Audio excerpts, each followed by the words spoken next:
Shalom. Ya, mari Bapak Ibu Saudara, saya mengajak kita untuk bersama-sama kita menyimak. Tema kita pada hari ini adalah pergumulan di Taman Getsemani. Saya mengajak kita untuk membaca di dalam kitab Markus pasal 14 ayat 32 sampai dengan 41. Saya akan membaca untuk kita semua. Lalu sampailah Yesus dan murid-muridnya ke suatu tempat yang bernama Getsemani. Kata Yesus kepada murid-muridnya, "Duduklah di sini, sementara aku berdoa." Dan ia membawa Petrus, Yakobus, dan Yohanes sertanya. Ia sangat takut dan gentar. Lalu katanya kepada mereka, "Hatiku sangat sedih, seperti mau mati rasanya. Tinggallah di sini dan berjaga-jagalah." Ia maju sedikit, merebahkan diri ke tanah dan berdoa, supaya sekiranya mungkin saat itu lalu daripadanya. Katanya, "Ya Bapa, ya Bapa, tidak ada yang mustahil bagimu. Ambillah cawan ini daripadaku, tetapi janganlah apa yang aku kehendaki, melainkan apa yang Engkau kehendaki." Setelah itu ia datang kembali dan mendapati ketiganya sedang tidur. Dan ia berkata kepada Petrus, "Simon, sedang tidurkah engkau? Tidakkah engkau sanggup berjaga-jaga 1 jam? 38, berjaga-jagalah dan berdoalah, supaya kamu jangan jatuh ke dalam pencobaan. Roh memang penurut, tetapi daging lemah." Lalu ia pergi lagi dan mengucapkan doa yang itu juga. Dan ketika ia kembali pula, ia mendapati mereka sedang tidur, sebab mata mereka sudah berat dan mereka tidak tahu jawab apa yang harus mereka berikan kepadanya. Kemudian ia kembali untuk ketiga kalinya dan berkata kepada mereka, "Tidurlah sekarang dan istirahatlah. Cukuplah, saatnya sudah tiba. Lihat, Anak Manusia diserahkan ke tangan orang-orang berdosa." Amin. Bapak Ibu Saudara yang dikasihi oleh Tuhan, saya mengajak kita untuk menyimak kembali ayat 34. Di situ Tuhan Yesus berkata kepada murid-muridnya, "Hatiku sangat sedih, seperti mau mati rasanya. Tinggallah di sini dan berjaga-jagalah." Saudara, hati sangat sedih, seperti mau mati rasanya. Saudara, mungkin pengalaman yang dirasakan oleh Tuhan Yesus ini mungkin juga pernah kita alami. Ada surat kabar berkata seperti ini, "Cinta ditolak, wanita anak majikan tempatnya bekerja. Pemuda di Bogor nekat mau bunuh diri." Saudara, mungkin bagi beberapa di antara kita tersenyum. Tapi yang mengalaminya seperti mau mati rasanya. Saudara, mungkin pengalaman ini juga pernah menjadi pengalaman Bapak Ibu Saudara. Mungkin bukan karena dicinta tolaknya, cintanya, tetapi mungkin ada pengalaman-pengalaman yang lain. Penolakan-penolakan yang lain mungkin, atau mungkin situasi yang begitu sangat pedih, di mana harga diri kita itu diguncang dengan kerasnya, sehingga kita merasa seperti mau mati rasanya. Saudara, kita nggak sendirian. Tuhan yang kita sembah Tuhan yang kita punyai itu pernah merasakan pengalaman yang sama. Seperti mau mati rasanya. Istilahnya dengan lain kata, kalau pemuda ini ya, lebih baik mati ya. Saudara, pengalaman yang sama ini juga pernah dihadapi oleh Ayub. Ketika Ayub mengalami sakit tubuh yang sangat parah. Ayub berkata di dalam Ayub 7 ayat 14 sampai 16, "Maka engkau mengagetkan aku dengan impian dan mengejutkan aku dengan khayal. Sehingga," kata Ayub, "lebih suka dicekik aku mati daripada menanggung kesusahanku. Aku jenuh, aku tidak mau hidup untuk selama-lamanya. Biarkan aku, karena hari-hariku hanya seperti hembusan nafas saja." Saudara, Ayub pernah mengalami ini. Dan ketika Tuhan izinkan saya juga mengalami bengkok lambung saya itu ya saudara. Waktu kakak saya seringkali telepon dari Jakarta, "Jim, bagaimana kabarnya?" Karena sakit saya itu lama sekali sembuhnya, saudara. Saya katakan 2 tahun. Baru betul-betul normal usus saya. Saudara, saya seringkali berkata, "C, kalau ada pistol di depan saya tembaknya kepala." Tuhan pernah izinkan saya juga mengalami apa yang dialami oleh Ayub ini, saudara. Sehingga ketika saya membaca Ayub, saya menyadari, Ayub aja lebih milih suka dicekik dan mati daripada menanggung sakit. Saudara, bukan hanya pengalaman-pengalaman tubuh sakit, tetapi juga pengalaman mental, seperti pemuda ini. Ya, pemuda ini kan dia sakit, tubuh tidak ada. Tetapi ada tekanan mental yang begitu sangat berat, yang menyebabkan dia mau mati saja. Saudara, Nabi Elia pun pernah mengalami pengalaman yang sama, saudara. Mengalami tekanan mental yang begitu sangat dalam, berat. Dia tidak mengalami sakit tubuh seperti Ayub. Tetapi tekanan mentalnya itu begitu sangat berat, dia dapat ancaman dari Isabel yang tidak henti-hentinya, saudara. Dan akhirnya apa yang dia katakan? Tetapi ia sendiri masuk ke padang gurun sehari seperjalanan jauhnya, lalu duduk di bawah sebuah pohon arar, kemudian ingin mati, saudara. Katanya, "Cukuplah itu. Sekarang ya Tuhan, ambillah nyawaku. Sebab aku tidak lebih baik daripada nenek moyangku." Saudara, ini ada pengalaman sakit secara fisik, membuat seperti mau mati rasanya. Tekanan mental yang begitu sangat dalam, ya. Ancaman-ancaman, mungkin penghinaan, penolakan. Sehingga sampai pemazmur pun berkata, "Aku ini ulat dan bukan manusia." Sampai kehilangan harga dirinya. Dia pun tidak bisa lagi menghormati dirinya sebagai seorang manusia. Karena tekanan bertubi-tubi kepada pemazmur. Sehingga dia kehilangan goncang harga dirinya. Dan dia berkata, "Aku ini ulat."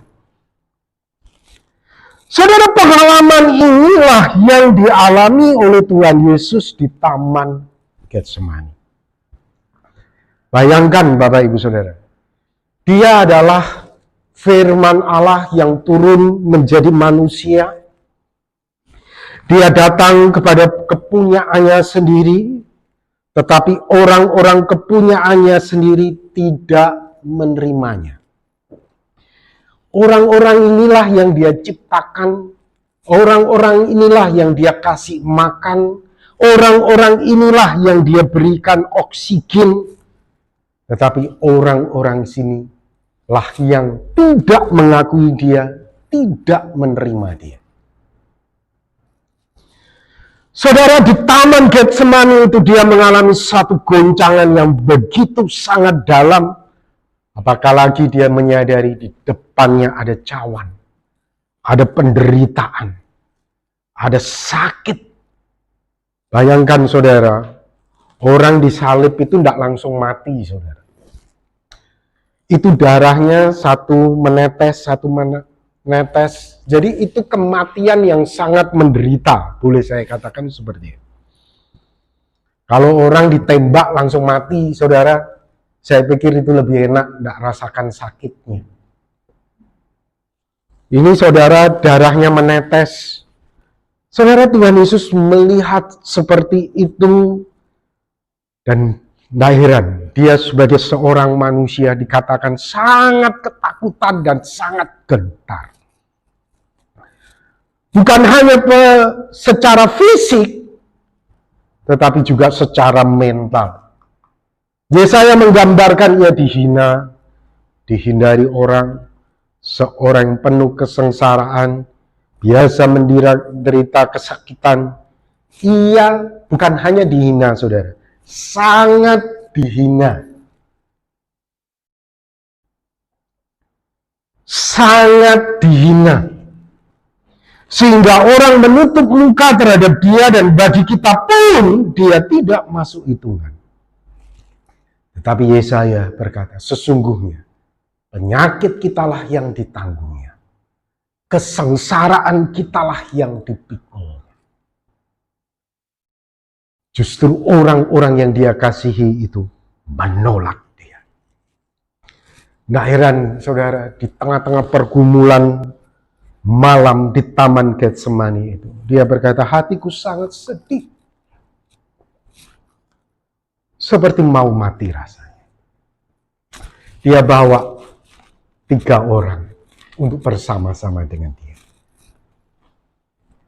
Saudara, saya ingat ketika saya baca bagian itu, Yesus itu bawa 3 orang. Dia sebagai manusia sangat rapuh dan lemah, saudara, menghadapi tekanan seperti itu. Dia butuh kehadiran orang lain. Ketika saya baca bagian ini, saudara, saya teringat waktu saya pun mengalami kesulitan. Saya sangat sedih. Yang saya inginkan itu hanya satu, saudara, waktu itu. Waktu saya kuliah ya, waktu masih S1. Saya pulang, saya hanya pengen deket sama papa mama saya. Hanya cuma itu. Cuma pengen duduk di bawah kakinya, kemudian saya diam di situ, ya saudara. Itu sudah memberikan kekuatan, itu sudah memberikan penghiburan kepada saya. Saya kira itulah yang sedang dialami oleh Tuhan Yesus pada waktu itu dengan mengajak 3 orang muridnya ini. Kamu tidak usah jauh-jauh, dekat aja dari sini. Saudara, itulah imam besar yang kita punyai. Ada imam besar yang turut merasakan kelemahan-kelemahan kita. Hanya dia tidak berdosa. Dia merasakan yang kita rasakan, Bapak Ibu Saudara. Bahkan Lukas menggambarkan sangat tragis. Ia sangat ketakutan sekali. Dan makin bersungguh-sungguh berdoa, peluhnya menjadi seperti titik-titik darah yang bertetes ke tanah. Saudara, dalam bahasa medisnya itu disebut dengan metadrosis. Yaitu sebuah kondisi sangat jarang terjadi di mana seseorang mengeluarkan keringat darah. Hal ini terjadi jika orang itu mengalami tekanan batin yang sangat-sangat berat.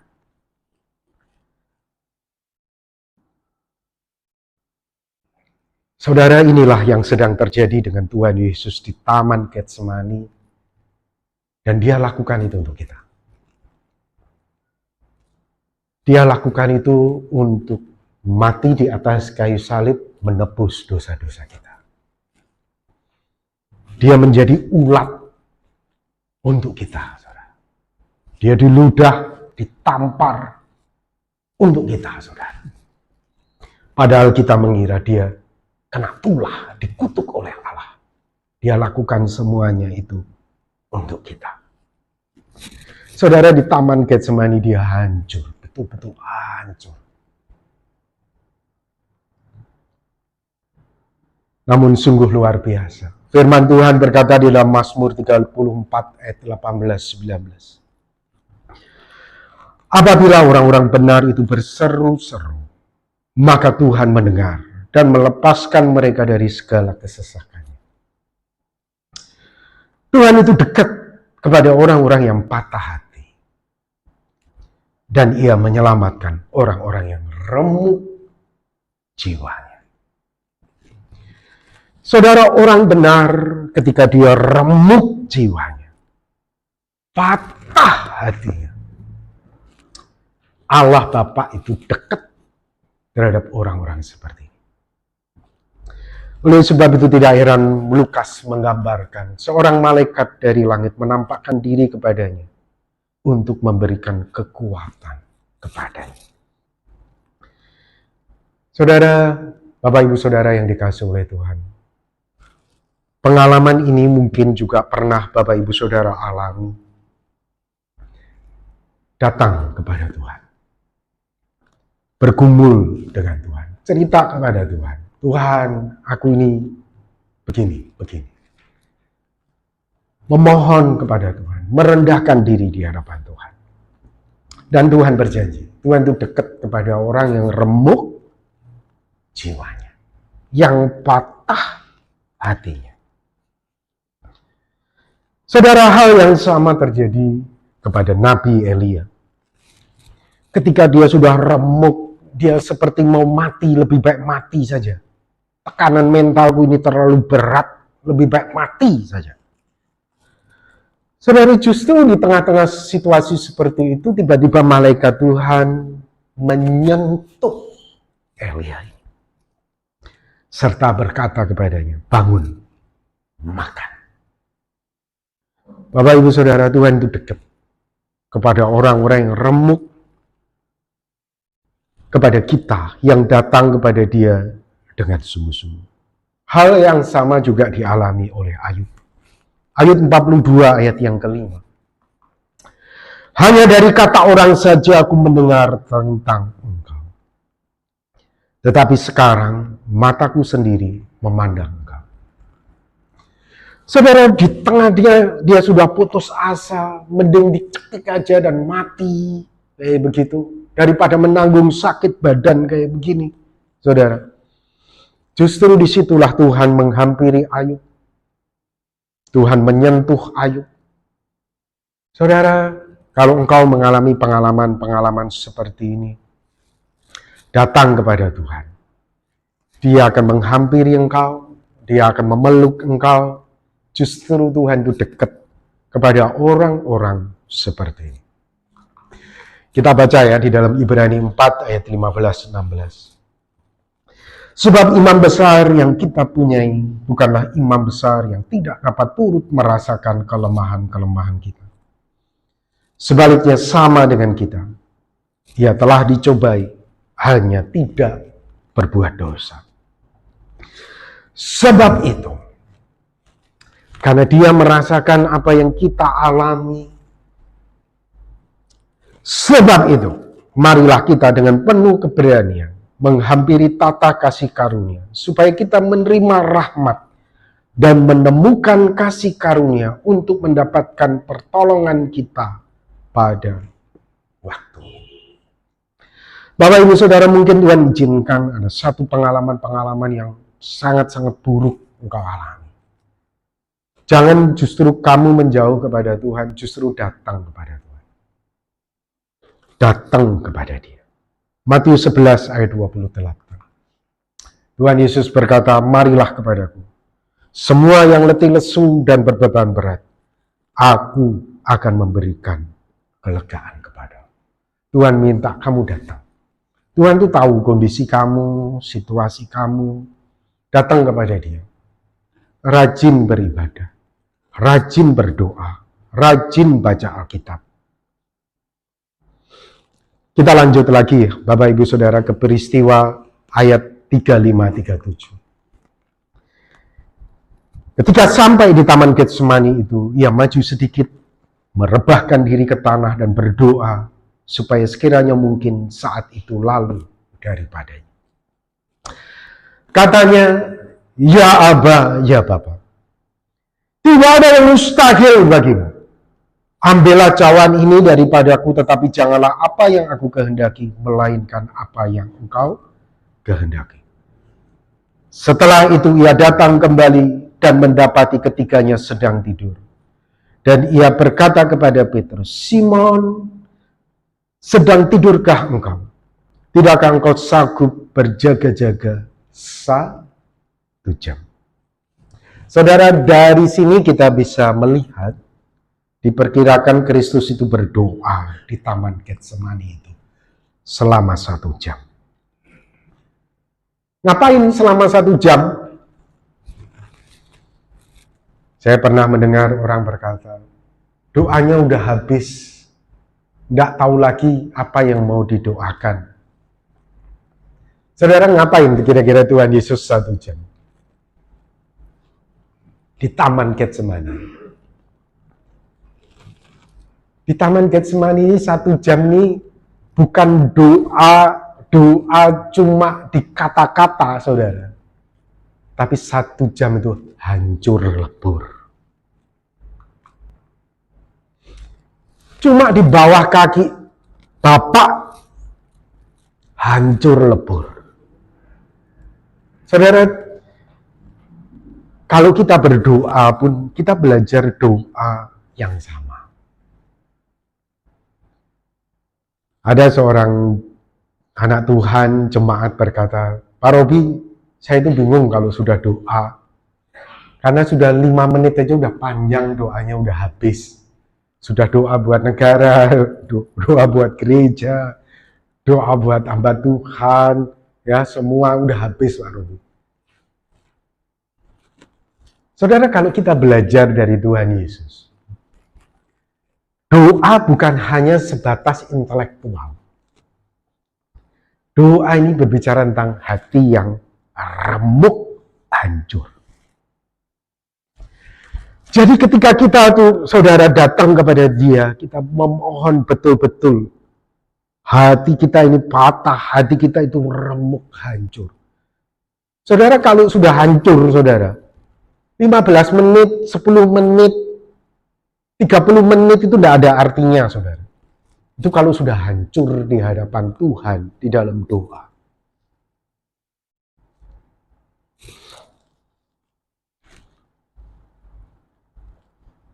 Dan inilah yang dibawa terus oleh Tuhan Yesus selama 1 jam itu. Hati yang hancur. Mazmur 51 ayat 19, korban sembelihan kepada Allah ialah jiwa yang hancur, hati yang patah remuk, tidak kau pandang hina ya. Satu hari Tuhan Yesus pernah cerita, ada orang datang ke bait Allah, 1 orang Farisi, 1 pemungut cukai. Orang Farisi doanya luar biasa. Tuhan, aku bersyukur, aku bukan pencuri, aku bukan perampok, aku bukan penipu, aku memberikan ini, aku memberikan persembahan untukmu, aku begitu. Yang 1 pemungut cukai di belakang hatinya hancur, saudara. Pemungut cukai. Tuhan ampuni, aku ini orang berdosa. Saudara, apa kata Tuhan Yesus? Dari antara 2 orang ini. Satunya orangnya keren, ya, prestasinya luar biasa. Tuhan bilang apa? Aku tolak itu Farisi. Yang aku benarkan justru hati yang hancur. Saudara, hati yang hancur ini menjadi kunci kita ini berdoa di hadapan Tuhan. Disitulah Tuhan Yesus dalam kondisi hati yang hancur, dia berdoa, ya Bapa, tidak ada yang mustahil bagimu. Ambillah cawan ini daripadaku, tetapi janganlah apa yang aku kehendaki, melainkan apa yang engkau kehendaki. Di situ dia bergumul dengan hati yang hancur, saudara. Saudara, pengalaman yang sama pun pernah dihadapi oleh Hana ketika dia berdoa memohon anak kepada Tuhan. Ya, kalau saudara baca di dalam 1 Samuel pasal 1 ayat 12 sampai 15, di situ dikatakan Hana terus-menerus berdoa di hadapan Tuhan. Maka Eli mengamati mulut perempuan itu. Dan karena Hana berkata-kata dalam hatinya, hancur saudara. Hanya bibirnya saja bergerak-gerak. Tetapi suaranya tidak terdengar. Maka Eli menyangka perempuan itu mabuk. Saudara, ini hancur saudara. Sampai orang lihat itu mabuk. Saudara, orang hati hancur itu bagaimana saudara? Linglung saudara. Betul. Kita dari luar itu lihat linglung. Saudara, kalau berdoa di hadapan Tuhan itu sampai habis-habisan saudara. Mungkin orang kalau, bukan kita mau tunjukkan ya, tetapi seandainya orang lihat kita pun, ini mabuk ini ya, ini kehilangan akal ini ya, ini sudah gila ini orang ya. Padahal hatinya itu sudah hancur di hadapan Tuhan, memohon belas kasihan. Tuhan, sekiranya mungkin biarkan cawan ini lalu daripadaku, tapi bukan kehendakku, kehendakku. Dan pada waktu itu saudara, Eli melihat, berapa lama lagi engkau berlaku seperti orang mabuk? Lepaskanlah dirimu daripada mabukmu. Tetapi Hana menjawab, bukan Tuanku. Aku seorang perempuan yang sangat bersusah hati, hancur, remuk jiwaku. Karena dia juga oleh Penina, saudara, dia dihina. Kamu itu tidak diberkati Allah, kamu itu dikutuk, kamu itu tidak punya anak. Penina ini menghina karena Penina sendiri punya anak, saudara. Bayangkan, dia remuk di satu sisi mengalami sebagai ulat, saudara. Dan dia sendiri mengharapkan Tuhan itu memberikan pertolongan untuk memberikan anak kepada dia. Anggur ataupun minuman yang memabukkan tidak aku minum, melainkan aku mencurahkan isi hatiku di hadapan Tuhan. Dan puji Tuhan, Bapak Ibu Saudara. Eli berkata, Tuhan mendengar doamu. Setahun kemudian, Hana punya anak, saudara. Wow, dijawab Tuhan, yaitu Samuel. Luar biasa, ya Bapak Ibu Saudara yang dikasihi oleh Tuhan. Namun bagaimana ceritanya dengan Tuhan Yesus? Hana tadi dijawab. Kalau Tuhan Yesus dijawab enggak Bapak Ibu Saudara? Ya Bapak, ya Bapak. Hancur. Remuk, saudara. Kalau bisa cawan ini lalu daripadaku, tidak ada yang mustahil bagimu. Tetapi jangan apa yang aku kehendaki, melainkan apa yang engkau kehendaki. Bapak dekat.